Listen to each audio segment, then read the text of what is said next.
तो जब मैं इंटरव्यू के लिए जाता हूं, मैं न्यूज के सामने बैठता हूं, तो ये लोग पहले कैमरा को ऑफ करने के बाद पूछते हैं, यार तुम क्या हो, इंसान ही हो ना, तुमको डर नहीं लगता है? तो हम एक ही लाइन देते हैं कि सूरज का भी अंत होगा, धरती का भी अंत होगा, हम तो 60 साल की आयु जीने वाले हैं, हमको किस बात का डर है? जब तक रहेंगे झारखंड की आवाज को जोरदार तरीके से हम रखेंगे। एक मामूली सवाल किया कि हमारा खेत भी टैक्स देता है, हम भी मालगुजारी कटाते हैं, रसीद कटाते हैं, तो जब मेरे खेत में कोई जंगली सुअर आ जाता है, मेरे खेत में जब कोई जंगली हाथी आ जाता है, तब एसपी साहब आप कहे नहीं आते पुलिस का दल बल लेके? तो हम कैसे मानेंगे ये गांधी का देश है भैया? हम क्यों ना कहें ईस्ट इंडिया कंपनी के शासन आज भी इनडायरेक्ट रूप से चल रहा है, चंद मुट्ठी भर लोग इस देश की सत्ता में कायम है और वे अपने अनुसार इस देश की शक्तियों का उपयोग कर रहे हैं। जैसे जब हम स्कूल डेमोक्रेसी के जो स्कूल में जब मेरा राउंड टेबल था, तो हमारे कुछ साथी आए जो दिल्ली में रहते हैं, इंजीनियर का काम करते हैं, अच्छी सैलरी, आके हम टूरजोन में थे और टी शर्ट में थे, आके हमें एक शर्ट लेकर आए, जींस लेकर आए, बोला नहीं तो आपको एंट्री नहीं मिलेगा। हम बोले नहीं, हम जनता के लीडर हैं, मेरी जनता जो अफोर्ड कर पाएगी हम उसी ड्रेस में आएंगे, अगर एंट्री नहीं मिलेगा हम झारखंड वापस चले जाएंगे, लेकिन हम अपने व्यवहार में किसी प्रकार का परिवर्तन नहीं करने वाले हैं। जब ये देश का चुनाव था तो लोग देश स्तर की बातें करते थे, कई न्यूज़पेपर और चैनल इस बात को भी लिखते थे कि राम के नाम के आगे कब तक टिकेंगे जयराम। और जब हमसे सवाल होता था कि आप कब तक इनका मुकाबला करेंगे, हमने कहा कि देखिए हमारी लड़ाई रोटी की है, हमारी लड़ाई विस्थापन की है, हमारी लड़ाई पलायन की है, और जब तक ये विषय, ये रोटी और पेट की आग का विषय सबसे ऊपर रहेगा, तब तक हम लोग इस चुनाव में रहेंगे। और तो देश के 5वें प्रधानमंत्री माननीय चौधरी चरण सिंह की थी, जो कहा करते थे कि किसानों एक नजर रखना लाल किला के मचान पे और दूसरी नजर रखना खेत खलिहान पे। तो हम तो उन्हीं विचारधारा को लेकर आगे बढ़े, उसी विचार को आत्मसात करके आगे बढ़े हैं, और हम तो सामाजिक न्याय की बात करने वाले युवा हैं। हम चाहते हैं ये भगत सिंह के सपनों का भारत बने, जो जेल डायरी में लिख के जाते हैं कि इस देश में कोई व्यक्ति इतना अमीर ना हो कि दूसरे व्यक्ति को खरीद ले, और कोई व्यक्ति इतना गरीब भी ना हो कि उसे अपने आप को बेचना पड़े। आज भारत के हालात क्या है ये आपसे नहीं छुपा है, आप सुधारती हैं, आप विद्यार्थी हैं, आप इस देश के भविष्य हैं, आप प्रबुद्ध लोग हैं, आप यहाँ जितने छात्र बैठे हैं इस देश के भविष्य हैं, आपसे ये बात छुपा नहीं है। आज देश की क्या स्थिति है, आज व्यक्ति के पास ये हालात उत्पन्न हो गए हैं कि उसे अपने आप को बेचना पड़ रहा है। कहने का तात्पर्य एक अपने आप को अपने आने वाली पीढ़ी की खुशियों को प्राप्त करने के लिए बंधुआ मजदूर बना के रखना पड़ रहा है। हमारा ना पार्टी का रजिस्ट्रेशन हुआ है, ना हमें अभी सिंबल अलॉटमेंट हुआ है। 8 लोकसभा में हम लोगों को 4 सिंबल मिला। मेरा गैस सिलेंडर था, हमारे 2 साथियों का कैंची था, एक का गन्ना किसान था, 2 का हेलमेट था। तो उन परिस्थितियों के बाद भी हम लोग लगभग 8 लाख वोट 8 लोकसभा से, यानी एवरेज 1 लाख मान सकते हैं, हमने एक लोकसभा से लेकर आए, जो कि मतलब आसान काम नहीं होता है। जेएनयू परिवार आज किस कार्यक्रम की मध्यस्थता करने वाले हमारे भाई रविंद्रनाथ महतो जी, हमारे बीच बैठे जेएनयू परिवार के जेएनयू छात्र संघ के अध्यक्ष बड़े भाई धनंजय जी, और तमाम जेएनयू के छात्र छात्राएं और विशेषकर हमारे झारखंडी छात्र छात्राएं, सभी को हम झारखंडी जोहार करते हैं। जय हिंद, इनकलाबी जोहार।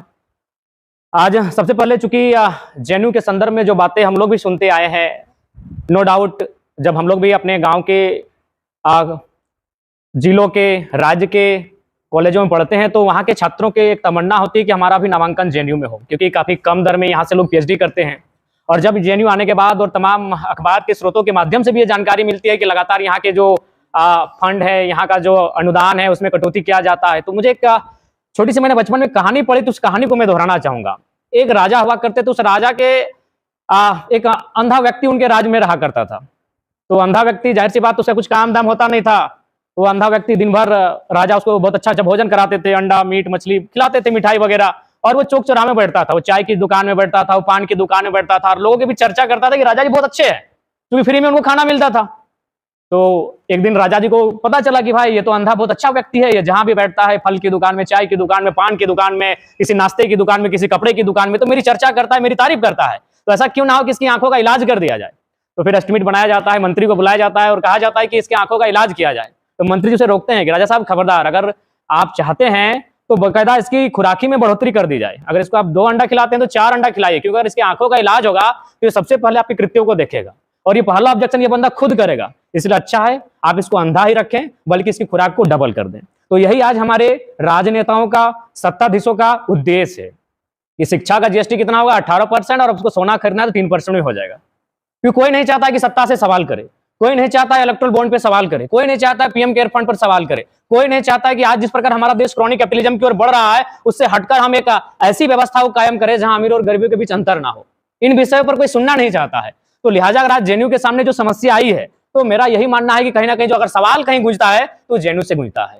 तो इसलिए आज सरकारों की नजर यहाँ के प्रति नकारात्मक रही है। लेकिन मुझे आशा है इस नकारात्मक वातावरण में भी जेएनयू के संबल छात्र, जेएनयू के विचारवान छात्र इस देश को एक नई दिशा देने का कार्य करेंगे। मेरा परिचय है जयराम कुमार महतो। मैं भी आपकी तरह एक साधारण परिवार से, एक किसान परिवार का बेटा हूं और 2 वर्ष पूर्व मैंने एक छात्र मूवमेंट में एंट्री करने का काम किया था। और जब मैंने मीडिया के सामने में आया, उनके बीच सभाओं में मैंने अपनी बातों को रखने लगा, तो लोगों के बीच हमारा प्रचार प्रसार होने लगा, लोग मुझे डिमांड करने लगे, मैं उनके बीच जाने लगा। और चूंकि जब लोग मुझे सुनने लगे तो मेरे साथ भी होने लगे, तो लोगों ने मुझे कहा कि अब आप स्टूडेंट लीडर ना होकर अगर आप कुछ मुद्दों पर अगर हमारा साथ देंगे तो बेहतर होगा। तो झारखंड का सबसे बड़ा मुद्दा आता है जमीन को लेकर, क्योंकि वो माइंस का एरिया है, आप लोग भी जानते हैं। सबसे ज्यादा कोयला हम देते हैं, सबसे ज्यादा खनिज संपदा हम देते हैं, 40% देते हैं, 27% कोयला हम देते हैं। तो उन मुद्दों पर हमारी एंट्री होने लगी, विस्थापन के मुद्दों पर हमारी एंट्री होने लगी। और मैं आज आपको बताना चाहूंगा, जब मैं दिल्ली आ रहा था तो कुछ महिलाओं का टीम मेरे पास पहुंचे और उन महिलाओं की टीम ने हमसे कहा कि बाबू आप दिल्ली जा रहे हैं तो सदन में इस बात को उठाइएगा, क्योंकि गांव घर की महिलाएं हैं, उनको उतना आइडिया नहीं कि हम संसद जा रहे हैं कि कहां जा रहे हैं। उनको ये अभी भी मालूम नहीं कि हम चुनाव को हारे हैं। आज भी उनको लगता है कि हम चुनाव संसद है, उनके एमपी हैं और वो 1942 का डॉक्यूमेंट लेके आए। 1942 का डॉक्यूमेंट लेके आए। ये सिंदरी विधानसभा का मामला है, ये एफसीआई हर्ल का मामला है, जहां 1942 के आसपास उनका जमीन का अधिग्रहण किया गया है। उनको ना आज तक मुआवजा मिला है, ना आज तक नियोजन मिल पाया है। आज भी ये लोग चक्कर काट रहे हैं।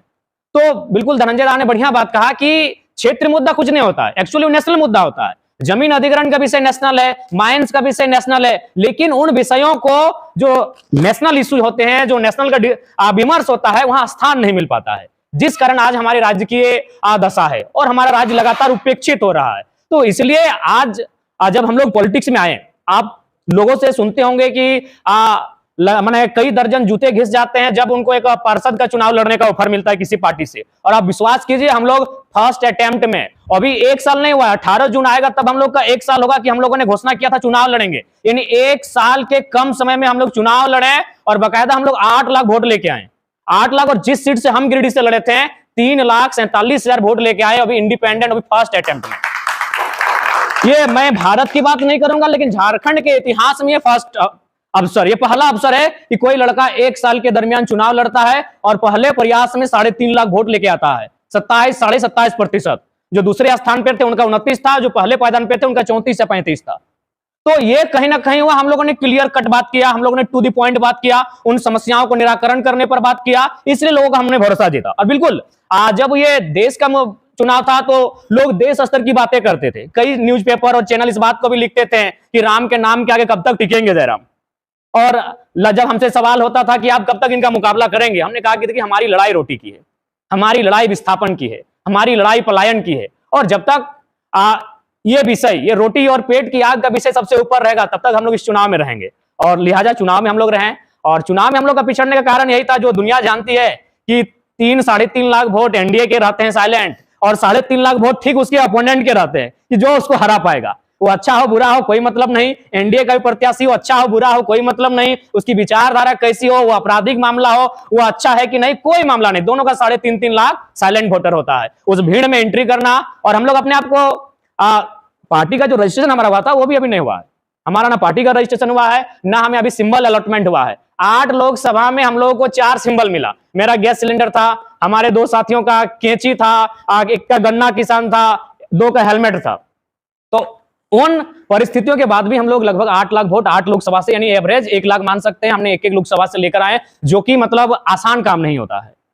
तो इसलिए ये चीजें हम लोग इसलिए हासिल कर पाए कि राज्यवासियों को हम लोगों ने एक विश्वास दिलाया कि आपके नेता जब चुन के जाएंगे, आपके वोट से चुन के जाएंगे, तो आपके जैसे होंगे। जैसे जब हम स्कूल डेमोक्रेसी के जो स्कूल में जब मेरा राउंड टेबल था, तो हमारे कुछ साथी आए जो दिल्ली में रहते हैं, इंजीनियर का काम करते हैं, अच्छी सैलरी, आके हम टूरजोन में थे और टी-शर्ट में थे, आके हमें एक शर्ट लेकर आए, जींस लेकर आए, बोला नहीं तो आपको एंट्री नहीं मिलेगा। हम बोले नहीं, हम जनता के लीडर हैं, मेरी जनता जो अफोर्ड कर पाएगी हम उसी ड्रेस में आएंगे, अगर एंट्री नहीं मिलेगा हम झारखंड वापस चले जाएंगे, लेकिन हम अपने व्यवहार में किसी प्रकार का परिवर्तन नहीं करने वाले हैं। तो जनता को हम लोगों ने यह संदेश दिया कि आपका वोट है, क्योंकि जो तारीख थी वो 25 मई का तारीख था, 44 डिग्री का टेम्परेचर था, आप झुलसते हुए वोट देंगे और जो आपके बीच चुनाव जीत के जाएगा, अगर एसी के कमरे में जाके धाक से बैठेगा तो आपका लीडर नहीं है। इसलिए आप अगर हम चुन रहे हैं तो आप विश्वास जताइए, हम आपके जैसे हैं और आपके जैसे बन के रहेंगे। और आपको यह भी मैं बताना चाहूंगा कि 2200 बूथ आता है, उसमें हम लोगों ने मात्र 1200 से 1400 बूथ में एजेंट रखा था। 1000 बूथ में हमारा एजेंट भी नहीं था। 1 रुपया हम लोगों ने बूथ खर्च के नाम पर किसी को नहीं दिया था कि 1 रुपया आप बूथ खर्च के नाम पे ले लीजिए। कुछ भी हम लोग नहीं दिए थे। बस हमने इतना कहा था कि अगर हम लोग चुनाव जीत जाएंगे तो अपनी 75% सैलरी जनता को डोनेट कर देंगे। हमने ये कहा था कि अगर हम लोग चुनाव जीत जाएंगे तो बाकी जो नेता हैं वो क्या करते हैं, पहले चुनाव जीतते हैं और सबसे पहले अपना जमीन लेते हैं। और मेरा भी मानना है कि आज के दौर में इंसान की सबसे अहम संपत्ति जमीन का टुकड़ा होता है, क्योंकि एक इंजीनियर गारंटी नहीं लेगा कि उसका बेटा इंजीनियर बनेगा। आज जो भाई लोग जेएनयू में पढ़ते हैं, जो बहन लोग जेएनयू में पढ़ते हैं, वो भी गारंटी नहीं लेगी उनका बच्चा जेएनयू में ही पढ़ेगा। जो डॉक्टर है वो गारंटी नहीं लेगा कि उसका बच्चा डॉक्टर बनेगा, लेकिन एक किसान गारंटी लेगा कि उसके पास खेत सलामत रहेगा तो उसका बेटा खेती करके जीविका उपार्जन कर लेगा। तो इसलिए मैंने स्पष्ट कहा कि हम लोग अपने क्षेत्र के बाहर कहीं एक जमीन नहीं लेंगे। आज हमारे झारखंड या फिर बाकी जो स्टेट के लीडर है, आप भी देखते होंगे, ये फार्म हाउस इनका है, यहाँ से इतना दूरी तक 100 किलोमीटर तक, 10 किलोमीटर तक यहाँ इनका साम्राज्य है। तो हमने जनता को यह विश्वास दिलाया कि हम अगर आपके लीडर हैं तो हमारा सारा चीज दिनचर्या आपके जैसा होना चाहिए। हम आपसे अलग कैसे हो सकते हैं? अगर हमें आपसे अलग जरा सा भी क्वालिटी है तो फिर आप अपना वोट हमें मत दीजिएगा, हम आपके लीडर नहीं हो सकते हैं। तो कुल मिलाकर एक झारखंड की धरती से एक सुंदर मैसेज आया है और उस मैसेज को हम लोग 4-5 महीने बाद विधानसभा के चुनाव है वहां हम लोग लेकर जाएंगे। और सबसे महत्वपूर्ण जो पैसे का बात आता है, जो हमेशा चैलेंज रहता है पॉलिटिक्स में, वो चैलेंज हमारे झारखंड में नहीं दिखा। और अभी भी हमें लगता है कि अगर हम गांव में जाएंगे तो किसी गांव में महिलाएं चावल इकट्ठा करके रख दी हैं, किसी गांव में वह आलू प्याज की सब्जियां इकट्ठा करके रख दी हैं। और मुझे लगता है अगर आज उन सब्जियों को बाजार में बेचकर हम लोग एकत्रित करेंगे तो शायद 10 से 15 लाख रुपए आ जाएंगे। यानी विधानसभा की तैयारी हमारी अभी से हो चुकी है। तो सबसे महत्वपूर्ण चीज है कि आप जनता को विश्वास में कैसे लेते हैं, क्या आप उनके विश्वासों में ढल पाते हैं कि नहीं। और हम लोग पूरा 2 साल जो हम लोग का बीता वो उनके विश्वासों को हमने जीतने का काम किया। आज हम लोग जब चुनाव था लगभग 4 बजे 5 बजे सुबह तक हम लोग सभाएं करते थे, 7 बजे उठ के फिर चले जाते थे। और मैंने हम लोग इस प्रकार से अपना स्ट्रगल किए कि जनता को लगा कि हाँ ये बच्चे झूठ नहीं कह रहे हैं, जो ये बच्चे हमारे बीच आए हैं ये बदलने वाले लोगों में से नहीं। और निसंदेह हमें जब हम लोग अपना ग्रोथ होने लगा तो दोनों राजनीतिक दलों ने हमें ऑफर किया, इंडिया गठबंधन ने भी और एनडीए गठबंधन ने भी, कि आप हमारे टिकट से ही लोकसभा का चुनाव लड़िए अगर आपको लड़ना ही है तो हम लोगों ने स्पष्ट कहा कि देखिए आप दिल्ली में बैठ के झारखंड को नहीं देख सकते हैं, आप दिल्ली में बैठकर हमारे झारखंड को नहीं देख सकते हैं। तो हम झारखंड की आइडेंटिटी के साथ आपके दिल्ली में प्रवेश करेंगे और दिल्ली में बैठकर आपसे सवाल करेंगे कि हमने 40% आपको खनिज दिया, बदले में आपने 40 मिनट का मीटिंग झारखंड के पीयू ने किया। तो आज इसीलिए उनको हम लोगों ने दरकिनार किया, उन राजनीतिक दलों को दरकिनार किया कि हम लोग जैसा भी होगा, क्योंकि हमारी जो ये राजनीति है वो चुनाव के हार जीत से ऊपर है, चुनाव की हार जीत से बियॉन्ड की हम लोग राजनीति करने जा रहे हैं। हम लोग जहां से छोड़ के जाएंगे हमारी आने वाली पीढ़ी उसको वहां से स्टार्ट करेगी। लेकिन आज अगर हम लोग अपने सिद्धांतों से समझौता करेंगे, आज अगर हम लोग अपने उद्देश्यों से समझौता करेंगे तो फिर हमारी आने वाली पीढ़ी के पास जनता के बीच खड़ा होने का अवसर नहीं मिल पाएगा, वो जनता उन पर विश्वास नहीं कर पाएगी। तो हम लोगों ने प्राथमिकता दिया जनता के विश्वास को, हमने प्राथमिकता दिया कि जनता ने जो हम पर भरोसा जताया है वो जिंदा रहे। तो कुल मिलाकर ये लोकसभा का चुनाव काफी हम लोग के लिए एक सीखने के लायक रहा और झारखंड की राजनीति में एक बदलाव का संकेत भी देकर गया है। और हम लोग उम्मीद करते हैं कि विधानसभा का जब चुनाव होगा हम लोग बेहतर करेंगे। अब थोड़ा सा हम लोग बात करते हैं झारखंड के विषय में। देखिए झारखंड जो है उसके नाम में ही छुपा हुआ है कि झारखंड का असल अर्थ क्या है। झाड़ का मतलब होता है जंगल और खंड मतलब होता है जमीन। तो अगर हमारे राज्य को अगर देखा जाए और अगर हमारे राज्य को सुरक्षित किया जाए तो बस उसके नाम को सुरक्षित किया जाए, झाड़ यानी जंगलों को। अगर हमारे जंगल सुरक्षित हो जाएंगे, हमारे जंगलों का अवैध कटाई नहीं होगा, उद्योगपतियों के हाथों में हमारे जंगलों का बेचा नहीं जाएगा, तो हमारा झारखंड बहुत सुंदर है। और खंड यानी जमीन का टुकड़ा। मैंने बार बार कहा, क्योंकि हम लोग माइंस के एरिया से आते हैं तो जाहिर सी बात है योजनाएं परियोजनाएं वहां जाएंगी, सरकार की नीतियां वहां तक पहुंचेंगी। लेकिन हमने बार बार इस बात का दलील दिया कि जो भी अगर आप कोई योजना लेके आते हैं, अगर उस योजना के लिए आपको किसानों की जमीन लेनी पड़ती है तो आप कम से कम एक बेहतर पॉलिसी बना के जाइए, एक बेहतर विस्थापन की नीति बना के जाइए। अब बताइए 1942 में विस्थापित हुए आज तक उनको न्याय नहीं मिला है, 1958 में विस्थापित हुए उनको आज तक न्याय नहीं मिला है। तो फिर हमें तो कभी कभी सवाल मतलब मन में एक सवाल आता है कि वास्तव में ये लोकतांत्रिक देश है कि नहीं है। या फिर जो भगत सिंह चिंता जताते थे कि हम आजादी तो अंग्रेजों से छीन लेंगे लेकिन ये आजादी भारत देश के ही 10% भूरों के हाथों में लटक के रह जाएगी। आज वो उनका जो विचार था, उनकी जो सोच थी, आज चरितार्थ हो रही है। आज 1942 का अगर मामला अटका हुआ है, आज हम लोग अपनी जमीन देने के बाद भी, हमारा गांव का गांव उजड़ने के बाद भी आज अगर हम लोग न्याय के लिए दर बदर ठोकरे खा रहे हैं तो कहीं ना कहीं एक सवाल होता है। तो इसलिए आज हम लोगों ने यह दलील दिया पूरे राज्य के सामने जाकर कि यदि हमारी जमीन किसी माइंस के लिए ली जाती है, किसी नए उद्योग के लिए ली जाती है, तो वहां एक बेहतर विस्थापन नीति बने। और पहला यह हो प्रयास कि अगर उद्योग की स्थापना हो तो ऐसे जगह पर हो जहां फसलें ना उगाई जाती हो। अभी एक बड़का गांव क्षेत्र आता है, वहां देखिए लगभग 2 साल से अडानी प्राइवेट लिमिटेड कंपनी जो है वो कोयला खनन के लिए बहुत उत्सुक है और लोग लगातार 2 साल से उन्हीं खेतों पर धरना देकर बैठे हैं। लेकिन किसी न्यूज में नहीं, किसी चैनल में नहीं। यहाँ सीमा मैडम आ जाती है कहां से, तो वो नेशनल न्यूज बन जाता है। लेकिन आज 2 साल से अपने खेतों पर बैठे हैं, ये बोलकर बैठे हैं कि इस खेत से हम लोग 4 प्रकार की फसल उगाते हैं, धान उगाते हैं, गेहूं उगाते हैं, गन्ना उगाते हैं और सब्जियां उगाते हैं। लेकिन आज उसको कहीं 3,000 रुपए प्रति डिसमिल आ रहा है, कहीं 4,000 रुपए प्रति डिसमिल आ रहा है, यानी मामूली दर में उन जमीनों का अधिग्रहण किया जा रहा है। वे लोग आज 2 वर्षों से धरने पर बैठे हैं। वहां अगर परिवार का एक न एक सदस्य उस धरने पर आज 2 सालों से बैठा है। अगर कोई घर खाने के लिए जाता है तो ड्यूटी में दूसरा सदस्य आके बैठता है, और वहां का माहौल एक ऐसा कर्फ्यू लगा है जैसे मानो आप तालिबान में प्रवेश किए हो। पुलिस का इस प्रकार से चौकसी है, चौकन्ने है, मानो आप तालिबान में प्रवेश किए हो।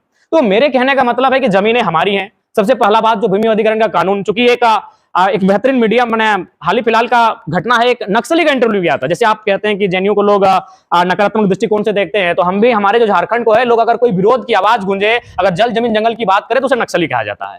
तो एक नक्सली का इंटरव्यू लिया गया था, उसने स्पष्ट कहा कि अगर झारखंड की समस्या का समाधान करना है तो 50% समस्या का समाधान केवल भूमि अधिग्रहण कानून से हो जाएगा। 50% जो समस्याएं हैं वो केवल और केवल भूमि अधिग्रहण कानून को आप सुदृढ़ कर दीजिए, मजबूत कर दीजिए, झारखंड की आधी समस्याएं खत्म हो जाएगी। तो इसलिए हम चाहते हैं, चूंकि जिस आवाज को हम लोग सदन में रखना चाहते थे, हम लोग चुनाव जीत नहीं पाए, आता सदन में तो नहीं रख पाएंगे, लेकिन हम जेएनयू परिसर में हैं, जेएनयू के छात्र परिवार के बीच में हैं, माननीय अध्यक्ष के बीच हम उपस्थित हैं। जब जेएनयू में कभी कोई विमर्श हो, कभी विचार मंथन चिंतन का कोई कार्यक्रम हो, हम चाहेंगे कि झारखंड के मुद्दों को भी आप चर्चा करें।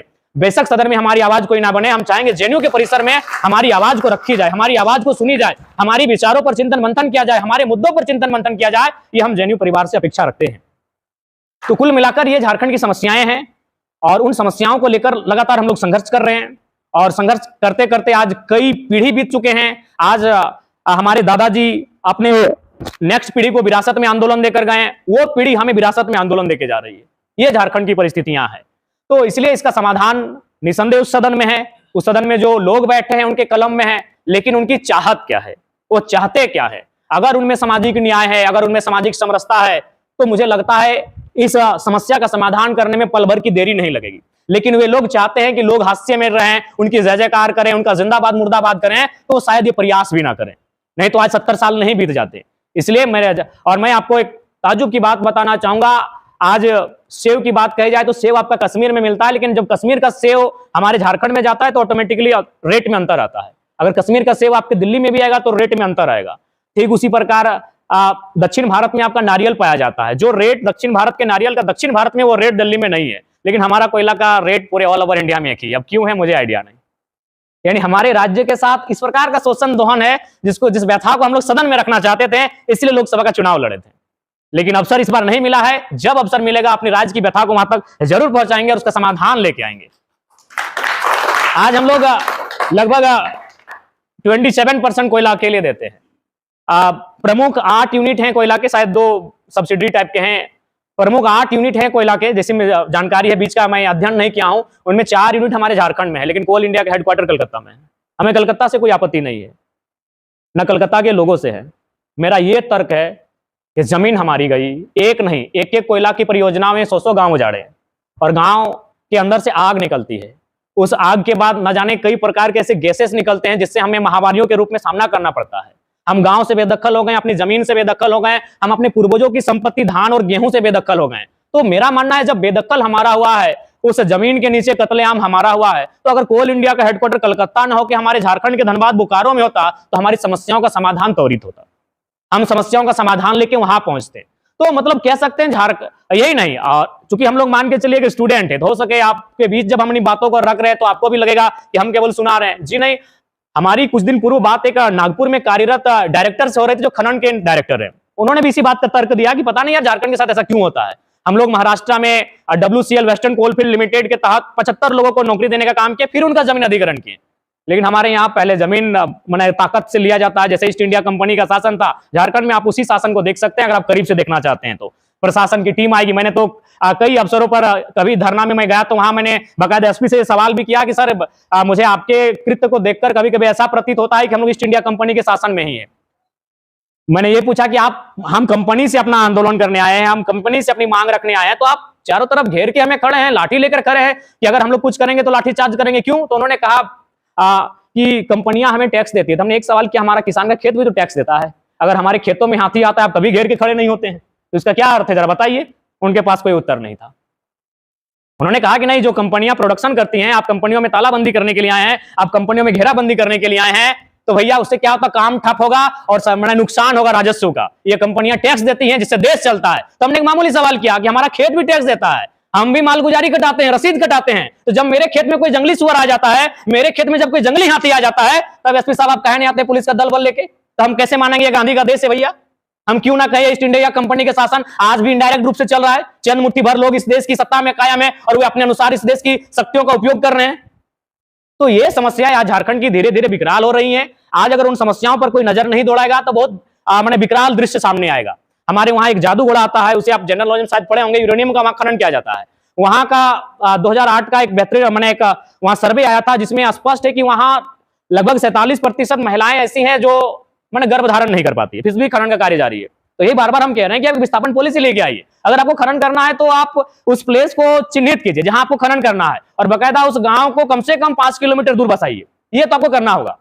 अगर आप जमीन के बदले जमीन उसको नहीं देंगे तो वो रहेगा कहां? क्योंकि आप जिस दर से जमीन का अधिग्रहण कर रहे हैं उस दर से वो नया जमीन नहीं खरीद पाएगा। 3 लाख 4 लाख में हम एकड़ जमीन खरीद ले रहे हैं, वो अगर मार्केट में जाएगा तो डिसमिल का दाम 1 लाख रुपया है।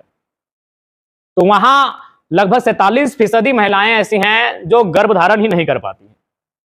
उसके बाद भी एक ट्रेजेडी क्या होती है कि उस यूरेनियम को खनन करने के बाद वो फिल्टर करने के हैदराबाद लेके आते हैं।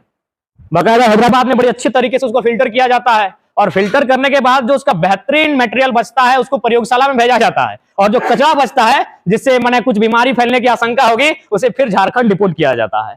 तो ये एक ऐसा नहीं हुआ कि हमने केला दिल्ली में खरीदा, उस केले को लेकर मैंने चले गए नोएडा में बैठ के केले को खाएं और फिर रिटर्न छिलके को दिल्ली को सौंपने आए हैं। कितना हास्यपद है। तो ये स्थितियां हमारे राज्य के साथ है और दुर्भाग्य इस बात का है कि मैंने जब देश का विचार विमर्श होता है वहां इन विषयों को स्थान नहीं मिल पाता है। तो इसीलिए हम लोग लोकसभा का चुनाव लड़ने का उद्देश्य यही था कि अगर हम लोग चुनाव को जीत के जाएंगे तो जो इशू झारखंड के हैं उनको देश के पटल पे रखा जाएगा। जो देश का विचार विमर्श का थिंक टैंक बैठेगा वहां अपनी बातों को हम लोग पहुंचा सकें। और पता नहीं दुर्भाग्य कहिए या फिर क्या कारण है कि आज भी जो हमारे झारखंड से उठकर जो लीडर आते हैं बोल्डली उन बातों को रख नहीं पाते हैं। क्योंकि जब मैंने कंपनियों पे सवाल खड़ा किया, मैंने तो कई अवसर पर टाटा पे भी सवाल खड़ा किया है।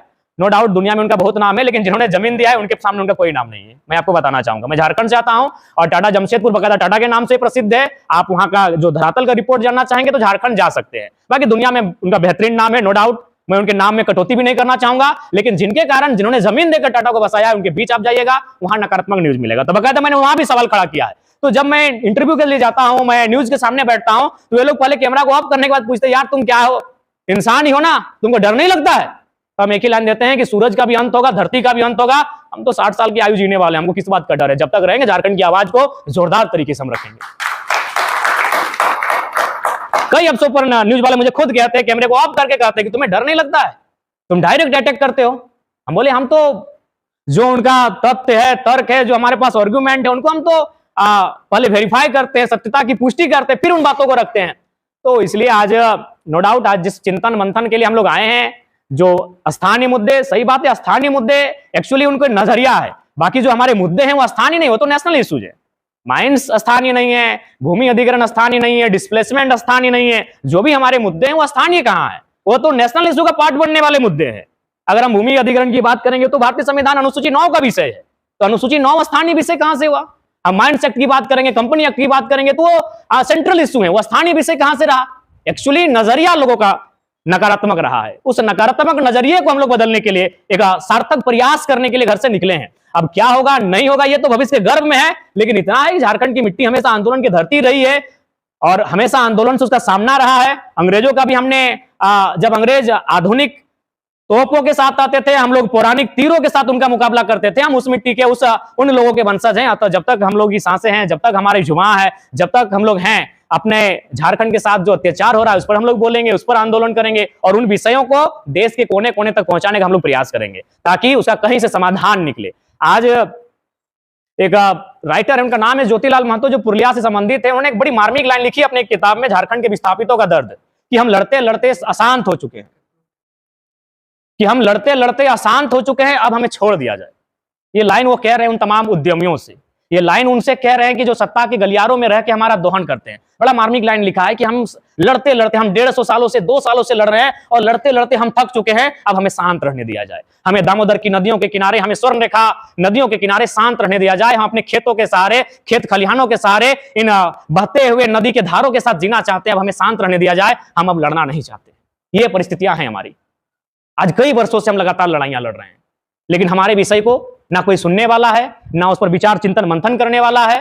तो इसलिए हम आशा करते हैं आज जेएनयू परिसर में खड़े होकर कि जब जेएनयू में किसी प्रकार का चिंतन मंथन हो तो हम चाहेंगे कभी समय मिले, कुछ ही समय मिले, हमारे झारखंड के इशू पर भी बात हो, हमारे झारखंड के लोगों के साथ जो समस्याएं उत्पन्न होकर आ रही हैं उन समस्याओं के समाधान पर बात हो। मैं ये अपेक्षा करता हूं और ज्यादा समय नहीं लेंगे, क्योंकि झारखंड की व्यथा इतनी है और मुद्दे इतने हैं और आज के विषय पर बात भी इतने हैं कि शायद रात खत्म हो जाएगी। तो खैर, आप सबों का प्यार मिला, आप सब सुने, और दिल्ली जैसे शहर में हम लोग गांव के लड़के को सुनने का अपने काम किया, उसके लिए सभी का अभिनंदन करते हैं, आभार करते हैं, जोहार करते हैं। और अंत में इतना ही कहेंगे कि हम लोग अपनी आवाज के माध्यम से भारत बचाने की ही मुहिम है, क्योंकि गांधी कहते थे भारत की आत्मा बसती है गाँव में और गाँव की आत्मा बसती है किसानों में। हम तो किसानों की बात करने निकले हैं। हमने कभी उद्योग का विरोध नहीं किया, हमने कहा उद्योग सिस्टमेटिक लगे, क्योंकि हर कोई उद्यमी नहीं हो सकता, लेकिन हर कोई किसान हो सकता है। हर कोई अनाज उत्पादन कर सकता है, हर कोई अनाज, और हर किसी का पेट अनाज से ही भरता है। इसीलिए मैंने प्रथम स्थान पर किसानों को ही रखा है। इसीलिए मैंने पहला जो अपने आवाज बुलंद किया है वो किसान के खेत और खलिहान को लेकर किया है। और ये मेरी आवाज नहीं, ये आवाज तो देश के 5वें प्रधानमंत्री माननीय चौधरी चरण सिंह की थी, जो कहा करते थे कि किसानों एक नजर रखना लाल किला के मचान पे और दूसरी नजर रखना खेत खलिहान पे।